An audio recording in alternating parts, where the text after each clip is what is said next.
Embora minha vida seja repleta de contatos com o paranormal, principalmente através das histórias de minha família, quero começar com uma experiência somente minha que não sei bem o que é, mas me atormenta ainda. Minha família é católica, muito tradicional. As permissões para sair à noite sempre foram muito restritas. Apesar disso, na adolescência fui extremamente rebelde e gostava de festejar com os amigos. Em uma dessas noites vivi uma coisa muito assustadora. Eu tinha 17 anos quando briguei com minha mãe porque ela não me deixava sair. Esperei que ela adormecesse, que todos na casa adormecessem e saí. O lugar onde moro pode ser um tanto perigoso. Moro em Cuautitlán Izcalli, mas confiei que sabia o que estava fazendo. Quando era quase 2:05 da manhã, abri a porta com muito cuidado, sem fazer barulho, para sair. Na festa para onde eu estava indo, o clima estava apenas começando. Meu plano era ficar algumas horas e voltar para casa antes do amanhecer. Ao sair da unidade onde moro, começaram a chegar mensagens no meu celular e o desliguei imediatamente. Grande erro olhando para trás. Resolvi percorrer um caminho que à noite é extremamente solitário. E ao entrar tive um pouco de luz de uma lamparina, mas todo o resto era escuridão. Tinha muitas árvores e os arbustos que o cercavam e eram mais altos que eu. Quando estava no meio deste caminho, senti uma coisa curiosa, um frio que veio de repente, que senti nas costas e depois entrou nos pulmões. Não pude deixar de sentir como se alguém estivesse me seguindo. Nessa hora, muitas coisas se passaram pela minha cabeça, mas decidi seguir em frente e não me virar. Ouvi risadas como as de crianças, e então me virei rapidamente e percebi que não havia ninguém, nenhuma criança ali. Resolvi continuar, e quando olhei para trás vi algo em uma árvore a poucos metros de mim. A silhueta de um menino sentado em um galho. Ele pulou e sumiu no escuro. Naquele momento eu não sabia o que fazer. Porém corri para a frente tentando chegar na festa com meus amigos ou voltar para minha casa mesmo percorrendo um caminho um pouco mais longe. Meu coração começou a bater muito forte. Eu podia sentir isso. Resolvi continuar, correr, e quando saí no final do caminho para uma rua com alguma luz, eu me senti um pouco mais calmo. Peguei meu celular para pedir a um amigo que viesse me encontrar, mas o celular não tinha sinal. Fiquei um pouco desesperado. Comecei a pensar na casa de um amigo ali perto, algum lugar onde eu pudesse pedir ajuda caso algo acontecesse. Caminhei mais um pouco. Embora não houvesse gente na rua, o lugar parecia um pouco mais vivo que a área da trilha. Cheguei a uma rotatória e ao atravessar vi duas crianças perseguindo um cachorro. Por um momento comecei a me sentir calmo ao ver um pouco de vida, mas ainda pensando no que duas crianças faziam àquela hora na rua. Resolvi caminhar até onde eles haviam ido, ver se realmente estavam ali ou se eu os havia imaginado. Eu não espero que você acredite em mim. Assim como outras pessoas também não acreditam, mas relato apenas para poder desabafar. Eu sei o que vi. Quando os encontrei, aquelas duas crianças, por assim dizer, seguravam a pequena cachorrinha de cabeça para baixo e bebiam seu leite. Então se viraram para olhar para mim e apenas riram. Senti um suor frio escorrer pelas minhas costas e andei sem rumo dali, simplesmente fugindo daquela cena que nem tenho palavras para descrever. Já não reconhecia nada, nem a rua, nem as casas, nem a zona. Eu simplesmente continuei andando e andando sem conseguir ver nada na minha frente. Somente conseguia ver as poucas casinhas na beira da rua, quando simplesmente caí na água. Foi na Lagoa Axotlán. Eu não entendi como isso foi parar ali. Ficava a muitos quarteirões do último lugar que reconheci onde estava. Ouvi uma sirene da polícia. Eles sempre andavam por aquele lugar para se certificar de que não havia casais ou pessoas usando drogas em vias públicas. "O que você está fazendo aí, moleque? Saia daí", o policial me disse. Queria sair, mas senti como se a lama da lagoa estivesse me afundando ainda mais. Pedi ajuda à polícia, mas eles riram. Eles me perguntaram no que eu tinha me metido, se eu estava bêbado ou drogado. Eu disse a eles que não, que andei até cair ali sem perceber.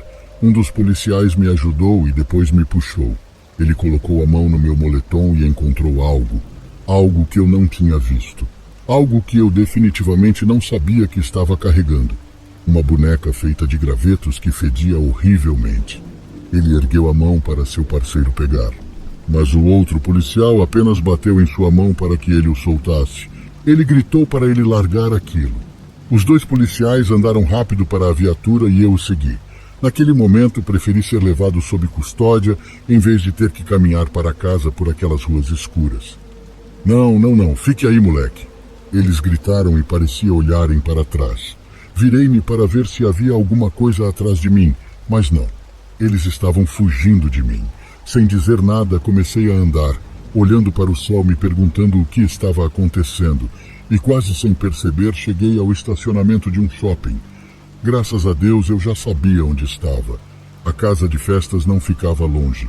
Comecei a correr até lá e ainda sentia como se estivessem me perseguindo. Os cachorros espalhados pela rua pareciam latir para alguma coisa atrás de mim, só que não tinha nada. Enquanto andava e só pensava naquela sensação estranha e todo molhado, um carro parou ao meu lado. Era meu amigo a quem iria ligar. Ele me perguntou se eu precisava de carona e eu simplesmente entrei no carro sem dizer nada. Chegamos na festa. Fomos um dos primeiros porque não havia muitos carros à vista. A música também não podia ser ouvida. Mano, você está muito pálido. Você está todo molhado. Que onda. Ele agarrou meu ombro e me disse que eu estava muito gelado. Andrés, cara, o que aconteceu com você? Eu não sabia o que responder. Eu estava tentando digerir o que tinha acabado de acontecer e não estava entendendo nada. Pensei a todo momento em contar a ele o que tinha acontecido, mas não contei. Desci do carro e comprei algo para comer, pois estava morrendo de fome. Depois inventei que estava passando mal e pedi para ele chamar uma corrida para mim, pois meu celular não ligava. O carro chegou e fui para casa como se nada tivesse acontecido. Quando cheguei em casa, nem entrei em silêncio. Não estava nem aí se meus pais iriam brigar comigo. Abri a geladeira e peguei um copo de água e olhei para o lado. Eram 2h17 da manhã no micro-ondas. Aquilo sim me assustou. Eu saí 2h05 de casa e voltei 2h17. Como isso é possível? Eu praticamente andei todo o bairro. Até mesmo olhei o relógio da sala e marcava o mesmo horário. Queria ter uma explicação para isso, mas não tenho. Infelizmente, não tenho. Se alguns de vocês tiverem, gostaria de ouvir.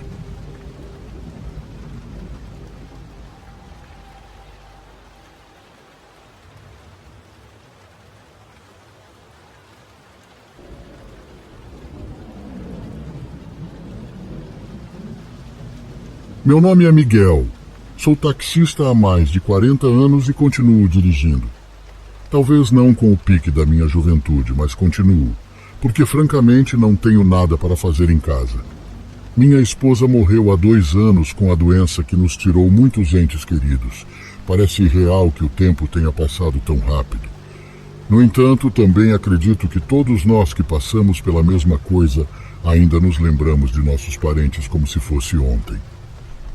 Como eu gostaria que ela ainda estivesse comigo. Ela também poderia confirmar o que aconteceu conosco naquela noite. Enquanto voltávamos das férias, algo completamente assustador aconteceu conosco, mas sem dúvida salvou nossas vidas. Fomos avisados sobre algo que supostamente começou há vários meses. Para contextualizá-los, direi o seguinte.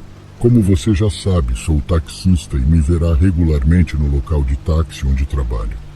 Também sou presidente de uma organização interna do nosso bairro, então, como vocês podem imaginar, sou um dos que começaram neste lugar quando as ruas ainda não estavam nem pavimentadas e o bairro estava apenas começando a ser povoado.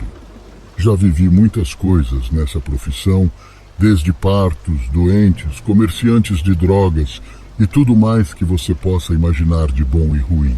Nunca faltarão bêbados que tive que tirar do táxi com algumas pancadas por tentar ser esperto demais. Mas também houve casos que me partiram o coração, que me inunda de tristeza quando me lembro deles. Um dos casos que nunca esquecerei aconteceu muito depois de conhecer Margarida, uma pequena entusiasta que começou a encher de alegria minhas viagens. A conheci numa manhã. enquanto pedia um bolo no quiosque que normalmente fica a poucos metros da estação de táxi. Enquanto pedia meu café da manhã, observei uma jovem mãe empurrando uma cadeira de rodas, e nela carregava uma menina de pele branca, cabelos lisos na altura dos ombros e um sorriso incomparável.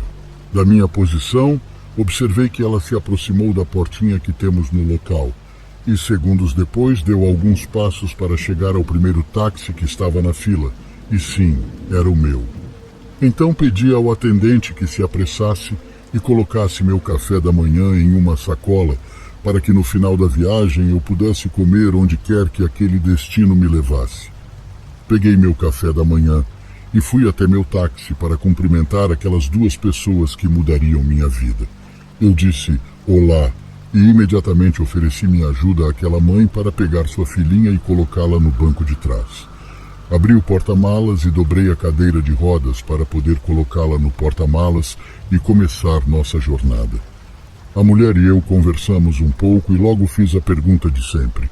Aonde vamos? Aquela mulher me pediu para ir ao hospital oncológico.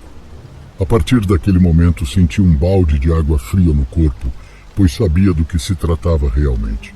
Esse hospital é conhecido por tratar pessoas com câncer.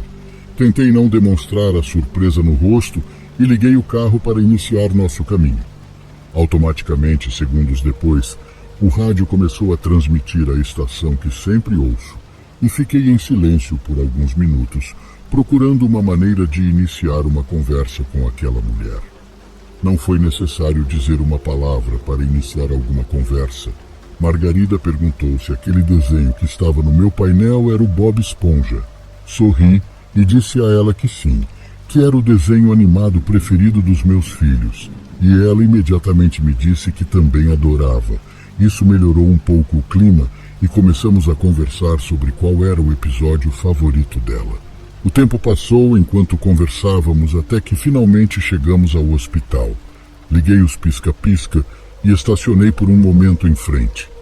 Abaixei a cadeira de rodas e montei novamente para que sua mãe pudesse empurrá-la e elas pudessem continuar seu caminho. Nos despedimos, mas antes disso, aquela jovem mãe me pediu o número do meu celular ou meu cartão para que ela pudesse me ligar e buscá-la em sua casa e evitar a caminhada até o ponto de táxi. Dei-lhe o meu número e voltei para o táxi. Liguei meu táxi e comecei o retorno. Enquanto fazia isso, pensava em todas aquelas coisas que a Margarida sentia falta. Brincar no parque, ir à escola, ter amigos e praticamente viver como uma criança normal. Tudo isso me fez engasgar quando comparei com meus pequenos filhos bagunceiros em casa. Sinceramente, foi muito difícil vê-la durante todo o processo. Com o passar dos dias, recebi uma ligação de um número desconhecido e era a Maria, mãe de Margarida, solicitando uma corrida e perguntando se eu me lembrava dela, confirmando que se tratava das idas ao hospital oncológico. Como irei esquecê-las? Eu imediatamente disse a ela que me lembrava dela e anotei seu endereço para que pudesse ir buscá-las para irmos ao hospital novamente. Saí da base de táxis e cheguei na casa dela. Ao fazer isso, percebi que elas já estavam me esperando na porta de sua casa, então estacionei às pressas, abri o porta-malas e repeti a tarefa da cadeira de rodas. Agora um pouco mais confiante durante a viagem, Maria me contou que felizmente aceitaram Margarida para dar-lhe o tratamento que ela precisava. Até aquele momento, a jovem mãe não se abriu completamente comigo, por isso não me contou o que Margarida tinha, mas de qualquer forma, estávamos avançando. E aos poucos ela me disse que nos veríamos com frequência, pois marcavam consultas toda a semana. Isso foi bom para nós dois. Me ajudou a manter um prato de comida na mesa com as viagens. E por outro lado, eu as carregava regularmente para que Margarida pudesse se curar e com o tempo recuperar a vida. Com o passar dos meses, porém, vi com tristeza as mudanças que o tratamento de Margarida causou nela. Seu corpinho começou a perder peso de forma assustadora. Seu cabelo, sendo o mais lindo que já vi, aos poucos começou a cair. Cada vez que eu a pegava para colocá-la no banco de trás, a sentia mais leve e às vezes ela dormia durante toda a viagem. Ela não era minha filha. Mas o que eu estava vivenciando ao lado dela partiu meu coração. Houve uma época em que eu praticamente passava o dia inteiro no hospital, esperando minha amiguinha voltar para meus braços, para poder sentá-la no banco de trás do meu táxi. Se foi difícil e doloroso para mim, não quero imaginar o quão difícil foi para aquela família e quão triste deve ter sido para sua mãe. Quando Margarida saiu do tratamento, em diversas ocasiões a vi fraca, cansada e sem vontade de conversar. Um dia a recebi com um pequeno presente para motivá-la a continuar. Ela me agradeceu com abraços e não esqueço seu lindo sorriso. Lembro que quando as coisas ficaram muito complicadas, Margarida chorou porque não queria mais entrar no hospital oncológico. Ela disse que seus braços doíam e ela não queria mais as agulhas. Foram cenas muito difíceis, não só para a mãe, mas também para mim. Naquela manhã em particular, voltei para o meu táxi e peguei a figura do Bob Esponja que tinha no painel. Tirei, limpei um pouco e entreguei para Margarida. Eu disse a ela que o Bob Esponja a acompanharia lá dentro para que ela pudesse se lembrar de seu desenho animado favorito. Ela olhou para minha mão e sorriu para mim, garantindo que seria a última vez porque não queria mais se sentir mal. Foi assim que ela finalmente deu entrada naquele hospital para receber tratamento. Mas logo, algo que eu não esperava aconteceu. Naquele fim de semana, enquanto dirigia regularmente meu táxi, recebi uma mensagem em meu celular informando que ela havia morrido. Isso me deixou paralisado e imediatamente senti uma força ou pressão no peito com a notícia que tinha acabado de receber. Assim que deixei meu passageiro no seu destino, peguei meu celular e respondi aquela mensagem que sinceramente me deixou sem palavras. Com dor no peito perguntei se haveria funeral ou missa de despedida da menininha, e Maria respondeu que sim, e que gostaria que eu fosse, que ela me esperaria no final do dia em sua casa. Casa onde realizaria o funeral. Aquele dia foi sem dúvida difícil para todos. Depois de tanto esforço, tanta vontade e apoio que lhe demos, o seu corpinho já não resistia. Da melhor maneira que pude, liguei para minha esposa e disse-lhe que a menina havia partido. Que ela deveria deixar nossos filhos com minha sogra e que ela deveria se preparar para uma longa noite, porque acompanharíamos Maria em sua dor. Chegamos por volta das 8 da noite e já havia muita gente naquela casa. Passamos e, sem dizer mais nada, abracei Maria enquanto pelo canto do olho via a silhueta do caixão de Margarida. Eu não queria vê-la naquela situação, então esperei muito tempo para me despedir dela. Francamente, fiz isso só no outro dia. E foi então que meu coração se partiu em dois ao me aproximar do caixão branco. Através do vidro pude ver o rostinho dela, abatida por tudo que já havia passado. Mas a imagem que não consigo esquecer é observar que nas mãozinhas ela tinha a figura do Bob Esponja que lhe dei pouco antes de ela entrar para o último tratamento. Isso foi algo que me quebrou instantaneamente e não consegui conter meus sentimentos naquele momento. Me despedi com aquela imagem e toquei o caixão com o carinho que passei a sentir por ela. Semanas depois começaram a acontecer coisas que até hoje não consigo explicar, mas posso compartilhar. Sempre pensei que todas as coisas estão infectadas pela nossa energia, seja ela boa ou má, e a pessoa que nos ajudou afirmou isso. Cerca de um mês depois comecei a me sentir um pouco cansado. Atribuí isso ao fato de que eu realmente passo muito tempo trabalhando e às vezes os serviços de táxi aumentam. Foi isso que pensei que estava acontecendo comigo, mas não estava. É costume meu acordar cedo, aquecer o carro alguns minutos antes de ir trabalhar. Então, sem problemas, repeti a rotina do dia. Fiz algumas viagens e de repente a noite me surpreendeu. Peguei um trecho da rodovia que liga o Lago Horizonte ao Lago Talica para encurtar o tempo e voltar à base.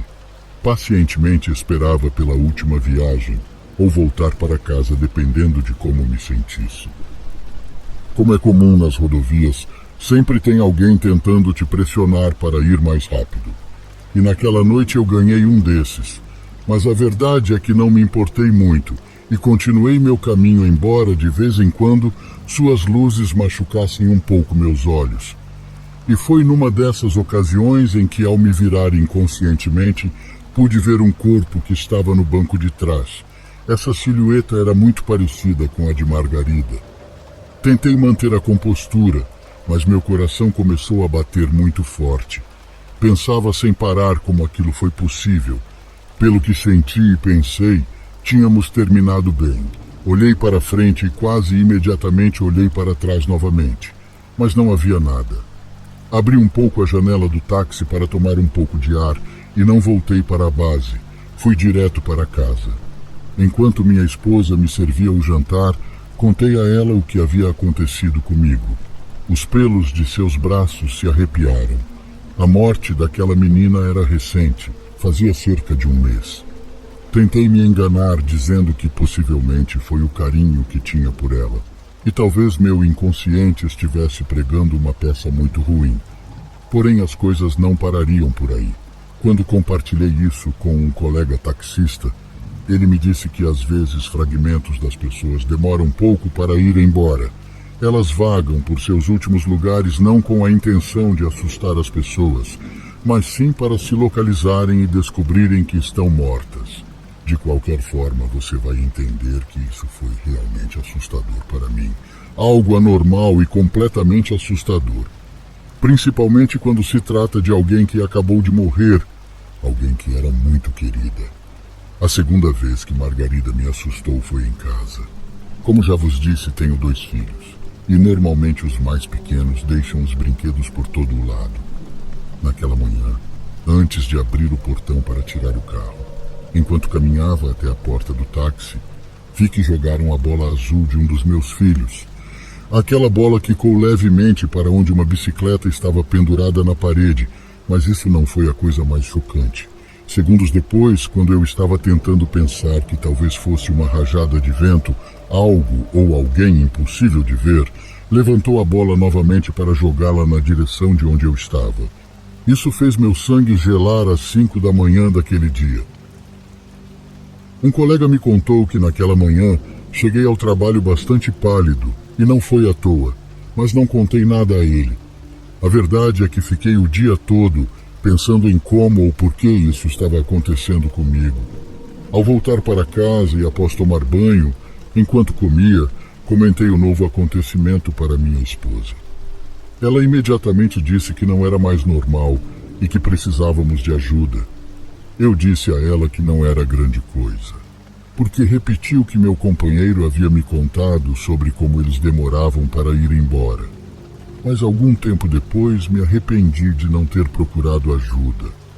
Cerca de 15 dias se passaram quando, de manhã cedo, comecei a ter pesadelos.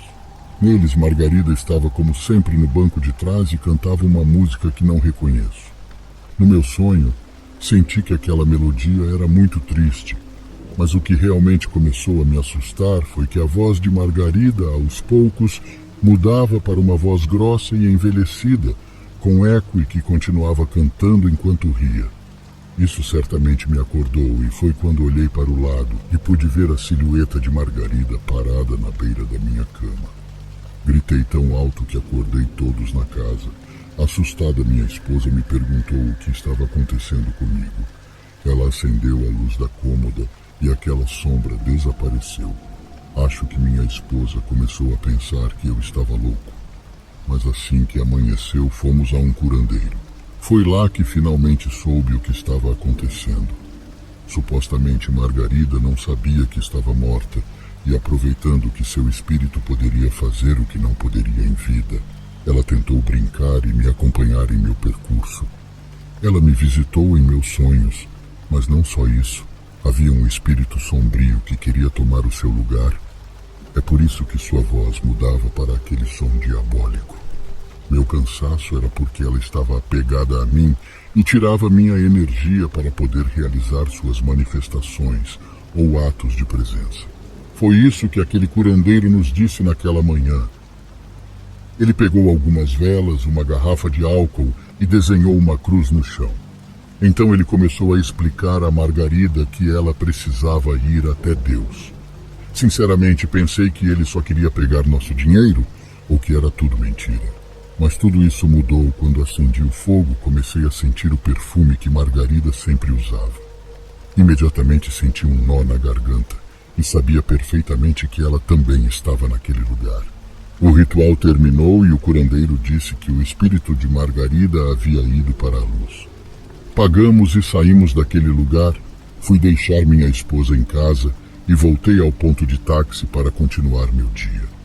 Daquele momento em diante, nunca mais vi Margarida no meu táxi ou em casa, mas tivemos um último encontro que salvou minha vida. Estávamos voltando de Nuevo León, mais precisamente da cidade de Monterrey. É de onde eu sou originalmente, e depois de algumas festas eu já estava um pouco cansado. Meus filhos e minha esposa insistiram para que fôssemos à praia, pois fica muito perto de nós, possivelmente a 10 minutos de caminhada, e eu fui com eles ao invés de descansar e acabei ficando ainda mais cansado de correr no mar. O pior de tudo é que naquela noite tivemos que voltar para casa para passar o dia 31 de dezembro com a família de minha esposa. Carregamos tudo no porta-malas do meu táxi e por volta das 7 da tarde partimos de volta. Essas datas tendem a congestionar as estradas. Infelizmente para mim, que já estava cansado, escureceu e nem percebi quando adormeci. Sinto que foram alguns segundos, mas eu estava prestes a bater na traseira de um trailer. Nesse momento lembro da imagem da Margarida correndo num parque e brincando com mais crianças. A garotinha corria em minha direção com os braços abertos e gritava para eu acordar. No meu sonho estendi a mão para abraçá-la e quando o fiz, ela gritou no meu ouvido para acordar. O som ensurdecedor daquele grito imediatamente me trouxe de volta. Abri os olhos e quase fiquei preso na traseira de um trailer. Pisei no freio e os pneus começaram a escorregar até sair da estrada. Todos ficaram com medo. Não podíamos ver nada por causa da poeira. Perguntei-lhes se estavam bem e meus filhos apenas choravam. O resto é história, mas sei perfeitamente que Margarida salvou todas as nossas vidas e não espero que acreditem em mim. Até hoje trabalho como taxista e Margarida nunca mais apareceu na minha vida. Há muitas coisas que não entendo sobre isso, mas todos os anos acendo uma vela para ela no dia em que ela foi embora, agradecendo por nos salvar. Muito obrigado por me ouvir.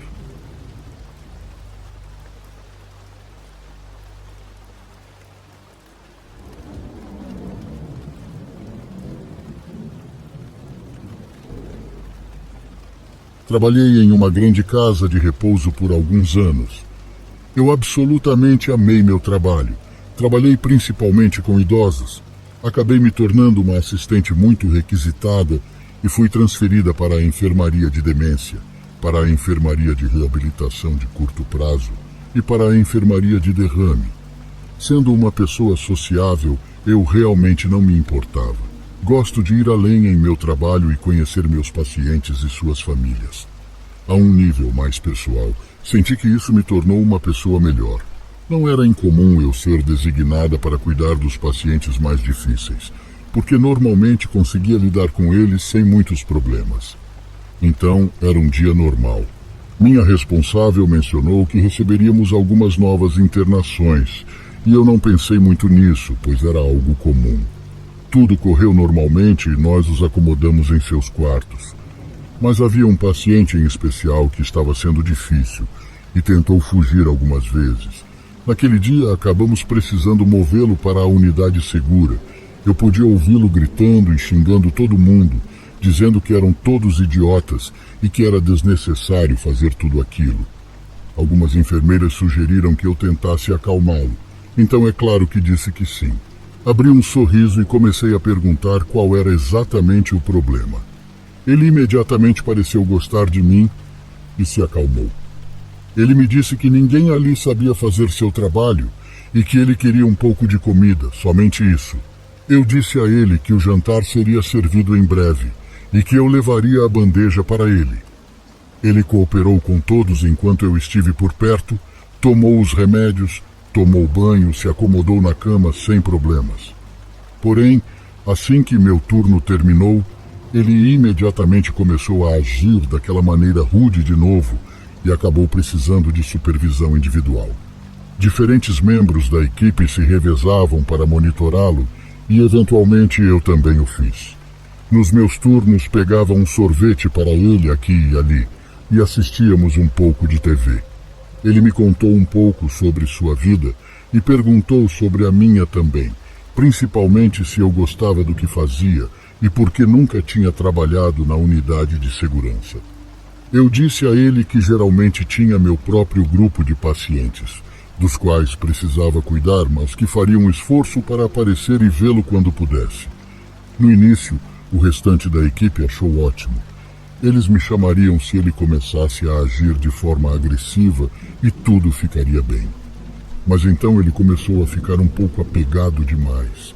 Ele começou a dizer que não faria nada a menos que eu estivesse lá o tempo todo, o que, claro, eu não poderia estar, pois era necessário eu estar em outro lugar. Enquanto eu flutuava para diferentes enfermarias, muitas vezes a unidade segura era uma das onde eu passava menos tempo. Posteriormente, ele começou a ficar muito bravo, dizendo que eu precisava fazer mais esforço para vê-lo e que não estava tentando o bastante. Tentei explicar a ele que tecnicamente ele nem era meu paciente e que eu não poderia passar todo o meu turno de trabalho apenas com ele. Foi aí que as coisas começaram a ficar muito ruins. Ele começou a atacar mais as outras funcionárias e gritava com todos. Ele estava se tornando violento não apenas com a equipe, mas também com outros pacientes. Ele era um verdadeiro risco. Um dia, tive que deixar algo na unidade segura, e um dos outros cuidadores me disse que ele estava perguntando por mim. Eu coloquei minha cabeça na porta e ele começou a dizer coisas como: "Lá está minha garota." Eu me senti desconfortável, mas permaneci calma por fora. Ele estava de bom humor e eu não queria ser a única a irritá-lo. Ele me deu um grande abraço e me beijou, me deixando enjoada. Eu meio que ri e saí de lá o mais rápido possível. Depois disso, evitei a todo custo aquela unidade. Ele começou a dizer às outras enfermeiras que queria que só eu cuidasse dele, e quando elas disseram que não era possível porque aquela não era a minha enfermaria, ele começou a procurar meus chefes da unidade, tentando convencê-los. Felizmente, meus chefes me apoiaram e disseram que não havia como eu ser designada para lá devido à minha alta demanda em outras áreas. Ele não gostou de ouvir isso e somente ativou sua raiva. Ele começou a ameaçar todo mundo, dizendo que iria matar eles, e isso não era tudo. Meu chefe me chamou ao escritório assim que entrei no trabalho no dia seguinte e explicou que eu não tinha mais permissão para chegar perto daquela ala e era para evitar qualquer contato com aquele cara. Bem, eu certamente não tive nenhum problema com isso. Continuei meu dia. Ele começava a bater em todas as portas, exigindo sair e dizendo que precisava me ver. Minha ansiedade estava nas alturas. Até gritei algumas vezes porque não queria estar perto dele. A instalação estava trabalhando rápido para tirá-lo de lá, porque eles tinham motivos para acreditar que eu poderia estar em perigo devido ao seu comportamento violento cada vez maior. Além de tudo isso, não ajudou o fato de alguns dos outros membros da equipe estarem sussurrando pelas minhas costas, dizendo que eu estava sempre flertando com ele, fora outras coisas nojentas que disseram de mim. Por fim, eles conseguiram a alta e senti um peso enorme sendo tirado de meus ombros. Além das pessoas que ainda falavam de mim pelas minhas costas, é claro, senti que poderia voltar a fazer meu trabalho direito como sempre. Não deixei que a experiência mudasse a maneira como tratava o resto dos meus pacientes, de braços abertos e coração aberto. As coisas começaram a voltar ao normal, ou assim pensei. Em um dos meus dias de folga, recebi uma ligação da minha colega de trabalho. Ela me disse que aquele cara havia ligado para a instalação perguntando especificamente por mim. Ela disse a ele que eu não iria trabalhar naquele dia, e ele tentou saber minha agenda. Ela me disse que já havia informado nosso superior e que eu deveria ir até o chefe da unidade. Quando voltei ao trabalho no dia seguinte, foi o que fiz. Expressei meus sentimentos e disse a eles que fiquei nervosa por ele ter me procurado. Me disseram que não foi apenas uma vez Eles estavam recebendo telefonemas dele sem parar, perguntando quando eu chegaria e que se não lhe contassem minha agenda, ele mesmo iria até lá e descobriria, ou mataria alguém até saber. De uma forma ou de outra, tínhamos que traçar um plano de ação caso ele aparecesse. Sugeriram que eu mudasse para um turno diferente porque ele sabia que eu trabalhava no meio da tarde e à noite. Eu não tinha permissão para ir a lugar nenhum sozinha e tive que ser pega e deixada no trabalho. As ligações continuaram e finalmente eles tiveram que ameaçar com uma ação legal. Eles tiveram uma grande reunião com toda a equipe da instalação. Eu me senti humilhada, sabendo que todos os comentários sarcásticos e nojentos voltariam, mas felizmente recebi mais apoio do que ódio. As ligações começaram a diminuir e meus verdadeiros amigos do trabalho me defenderam quando eu não estava lá para me defender. Comecei a voltar à minha rotina mais uma vez e comecei a me sentir como sempre, alegre. Foi até que um dia eu praticamente abaixei minha guarda. Não achava que ele estava de olho em mim, mas então saí do trabalho como normalmente faria e estava caminhando pelo estacionamento. Senti alguém agarrar minha bolsa e pular em cima de mim. Ele me jogou no chão e começou a me lamber. Ele gritava palavrões para mim e foi quando eu senti uma dor aguda muito forte na lateral da minha cabeça enquanto me debatia para me soltar. Ele saiu de cima de mim e estava com um pedaço da minha orelha em sua boca. Ele olhou para mim e disse: "Eu precisava de algo para me lembrar de você para sempre."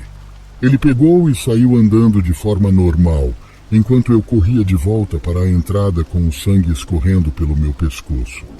Entrei gritando e pedindo ajuda, expliquei tudo o que tinha acontecido e chamaram a polícia. Me levaram para o hospital e eu ainda não acreditava no que estava passando. A todo momento eu só sabia chorar. Poucas horas depois ele acabou sendo preso, mas nunca encontraram a parte que ele havia arrancado de mim. Ele nunca disse onde guardou, somente disse que fazia parte de sua coleção, o que fez com que a polícia só suspeitasse ainda mais daquele homem e que talvez ele já tinha feito coisas muito piores. Eu demorei mais de 2 meses para voltar à minha rotina normal após todo aquele trauma. Precisava me acostumar a viver com a marca que ele causou em mim, até ter dinheiro suficiente para reconstruir a parte da minha orelha que ele arrancou. Poucos dias após eu voltar à minha rotina de trabalho, por assim dizer, meu telefone começou a tocar sem parar. Então, finalmente, recebi uma ligação de uma de minhas superiores. Ela me disse que o cara havia sido morto na prisão e para dar uma olhada no artigo que ela tinha acabado de me enviar. Descobriram que ele tinha uma história incrivelmente violenta por meio de uma antiga namorada dele, que incluía abuso infantil, violência doméstica e assassinato. Mas não foi por esse motivo que ele foi morto na cadeia. Na verdade, eu nem mesmo fui atrás para saber o motivo. Minha chefe perguntou como eu estava me sentindo. Eu disse a ela que realmente não sabia explicar. Deixei aquela instalação desde então e mudei para coisas maiores. Durmo até melhor à noite, sabendo que alguém assim nunca mais poderá incomodar ninguém.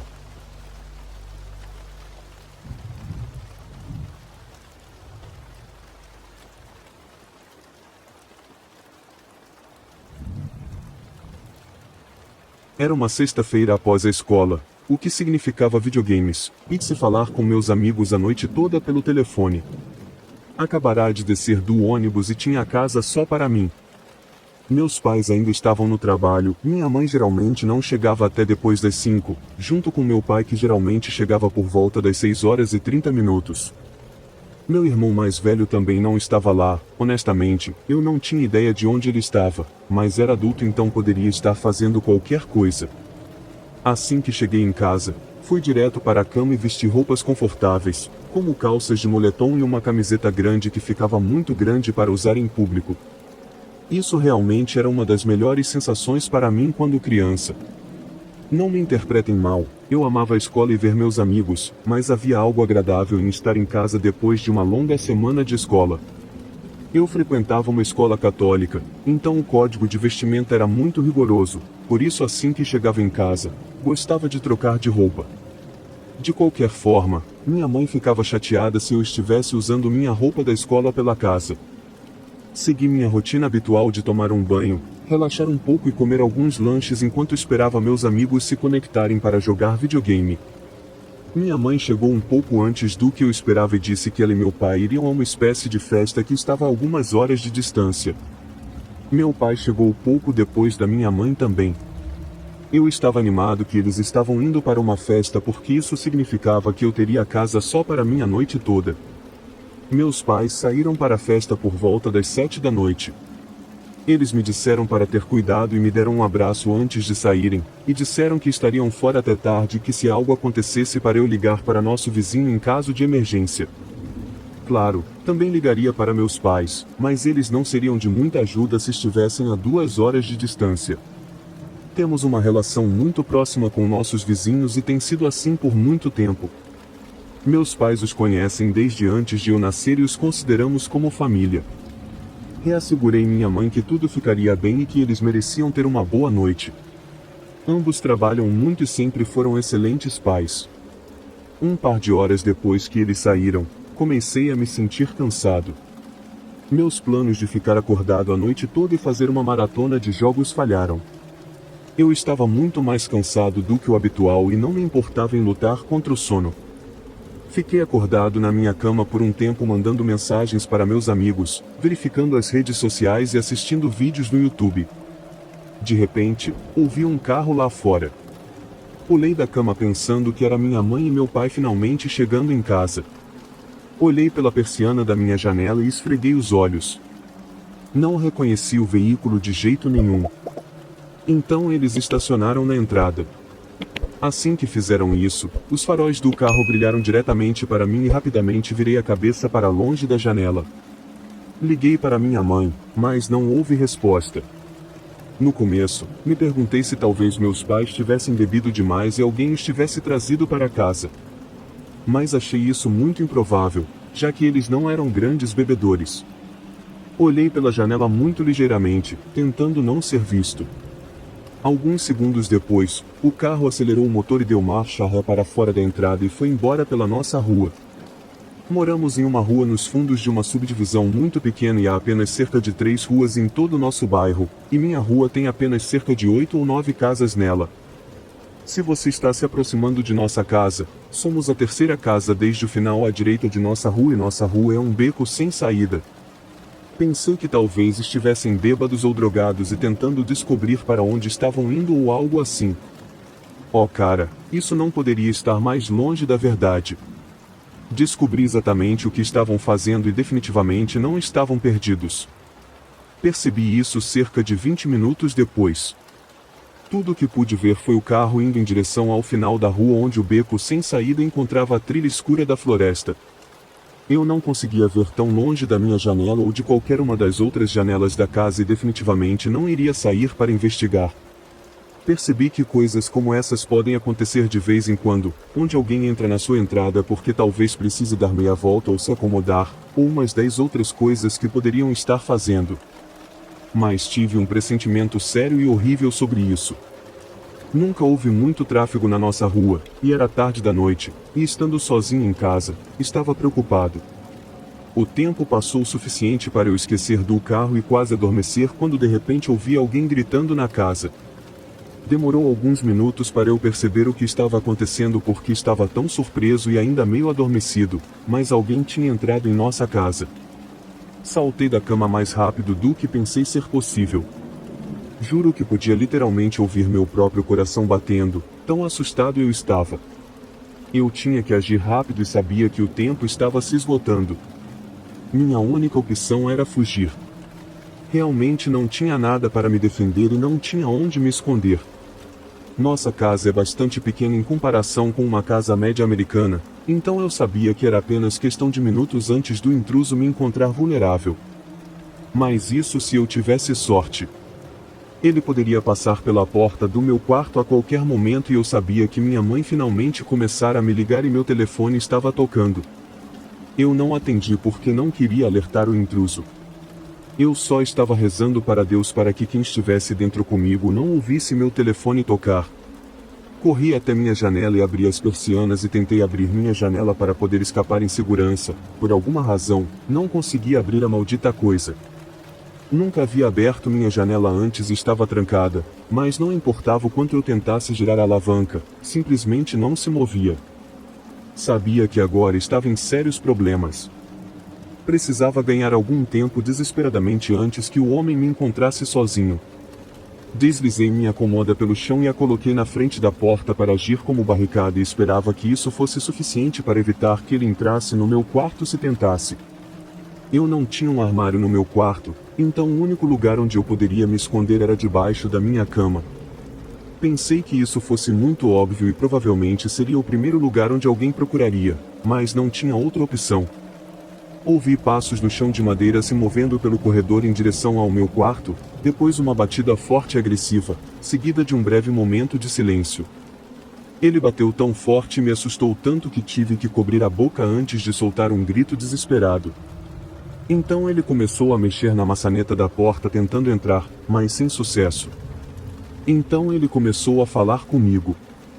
Ei, eu sei que você está aí. E se você me deixar entrar e fizermos isso 10 vezes mais fácil para os dois? Enquanto eu estava embaixo da cama, consegui pegar meu telefone e ligar para a polícia. Para minha sorte, havia um policial a apenas 1 ou 2 milhas de distância. Ele chegou em minutos, mas ainda assim esses minutos pareciam séculos. O homem continuava me gritando para abrir a porta e deixá-lo entrar. Um dos policiais finalmente chegou e entrou junto com outros 3 policiais que apareceram um após o outro, separados apenas por alguns minutos. O policial deixou claro sua entrada e gritou: "Polícia!". Aparentemente, o intruso deixou a porta aberta e foi assim que o policial entrou. Apenas alguns minutos depois, o policial encontrou o homem parado na porta do meu quarto e ordenou que ele se ajoelhasse. O homem partiu para cima do policial e o policial não teve outra escolha senão atirar nele. O homem foi levado ao hospital e dei meu depoimento à polícia. Liguei para minha mãe e meus pais voltaram correndo para casa. O homem sobreviveu ao ferimento de bala e atualmente está na cadeia aguardando julgamento. Minha mãe conseguiu o melhor advogado para nós e vamos levá-lo ao tribunal. Eu odeio ficar sozinho em casa nos dias de hoje, tenho certeza de que você pode ver por quê. Há anos, meus pais transformaram a garagem em um grande cômodo extra, que também servia como área de convívio. Foi lá que todos nós jogávamos videogames e onde meus pais organizavam festas. Eu devia ter cerca de 10 anos e era apenas a 2ª ou 3ª vez que ficava sozinho em casa enquanto meus irmãos estavam fora por diferentes motivos. Naturalmente, passei a noite toda jogando no nosso PS2, me divertindo muito. Não sei que horas eram, mas bastante tarde da noite, de repente comecei a ouvir alguém batendo na janela. Meus pais tinham se esforçado muito com o cômodo extra e na verdade substituíram a porta da garagem por uma janela e uma porta frontal tradicional que você encontraria em qualquer casa, completa com trancas e fechaduras comuns. No começo, não percebi que era um som que não vinha do meu jogo por 1 ou 2 minutos inteiros, já que a ideia de que alguém pudesse estar do lado de fora nem passou pela minha mente de criança inocente. A melhor maneira de descrever o som é que parecia como se alguém estivesse batucando os dedos em algum tipo de padrão, 1, 2, 3, 4, e então 1, 2, 3, 4 novamente, mas muito rapidamente, e continuava sem parar. Sério, essa música continuou provavelmente por cerca de 5 minutos. Finalmente, percebi que o som não vinha do meu jogo quando a maçaneta da porta tremeu com uma pancada. Fiquei muito assustado quando me aproximei silenciosamente da porta para verificar as trancas. Ambas estavam destrancadas, mas a porta tinha o hábito de emperrar e parecer fechada a menos que você fizesse um esforço considerável para abri-la. Fechei ambas as trancas com força para que a pessoa do outro lado soubesse que tinha 0% de chance de entrar. Então ouvi um suspiro opressor de um homem mais velho e depois uma risada realmente perturbadora depois disso. Então as batidas ficaram mais fortes.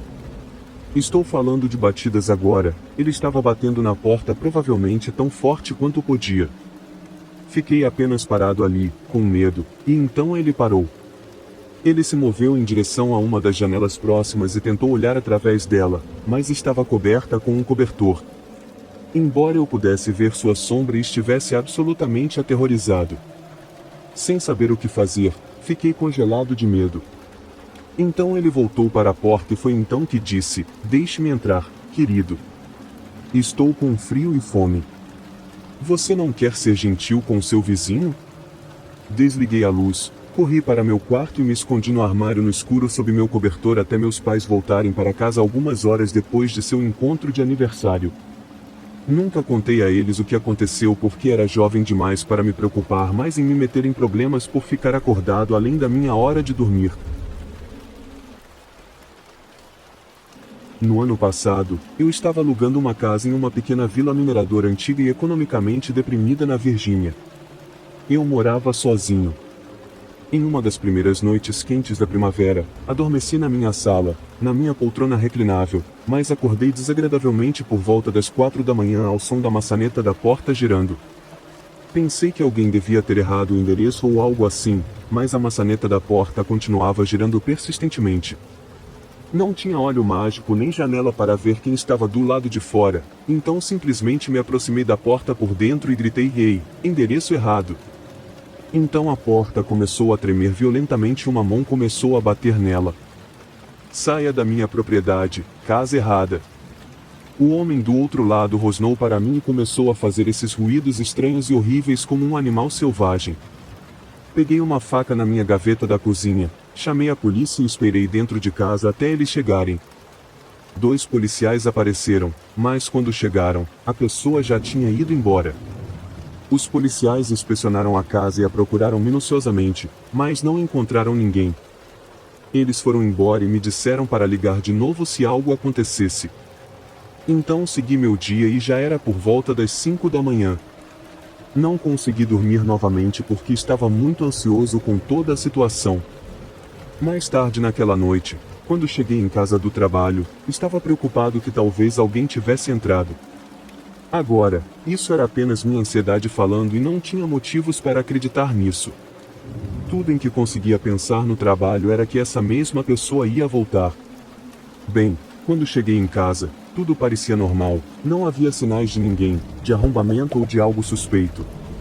Avançando rapidamente mais tarde na noite, por volta das 9h30 ou 10h, estava deitado no meu sofá lendo um dos meus livros quando de repente ouvi um som estranho. Foi muito rápido, mas bastante alto. Parecia que vinha de dentro, mas não estava certo. Eu o ignorei e continuei lendo. Não muito depois disso, ouvi o som de alguém falando, mas estava abafado e não consegui distinguir nenhuma palavra. De onde diabos está vindo isso? Perguntei a mim mesmo. Ok, agora eu sabia que não estava louco, sabia que tinha alguém ali. Comecei a entrar em pânico e tive uma sensação horrível de que aquele estranho desconhecido tinha voltado. Olhei ao meu redor, mas o som parou completamente. Então, do nada, ouvi esse grito maligno que nunca tinha ouvido antes. Imagine um homem gritando o mais alto que podia da maneira mais demoníaca, mais humanamente possível. Agora minha adrenalina estava nas alturas, praticamente em sobremarcha. E então, tive uma realização repentina. O único lugar em que pude pensar foi o espaço sob a casa. Eu queria ligar para a polícia, mas ao mesmo tempo não queria parecer estúpido de novo. Então decidi que ia tentar lidar com isso por enquanto. Saí pela porta dos fundos e contornei a casa porque seria muito mais fácil para mim entrar no espaço sob a casa de fora do que de dentro. Na verdade, nunca tinha visto o interior do espaço sob a casa até aquele momento. Havia um cara que parecia estar dormindo ou fingindo dormir, ou algo assim, ou talvez estivesse apenas sob o efeito de um monte de drogas, o que, olhando para trás, tenho certeza de que era o caso. Consegui controlar minha frustração e não disse uma palavra. Liguei imediatamente para a polícia e saí da área do espaço sob a casa. Esperei eles chegarem e quando chegaram, mostrei o homem do qual estava falando. Os policiais o retiraram dali e o levaram ao hospital para ser examinado e depois à prisão. Esse homem tinha praticamente vivido sob minha casa por não sei quanto tempo. Fiquei horrorizado quando descobri isso e não consegui dormir bem por semanas. Como diabos eu não percebi que ele estava lá o tempo todo?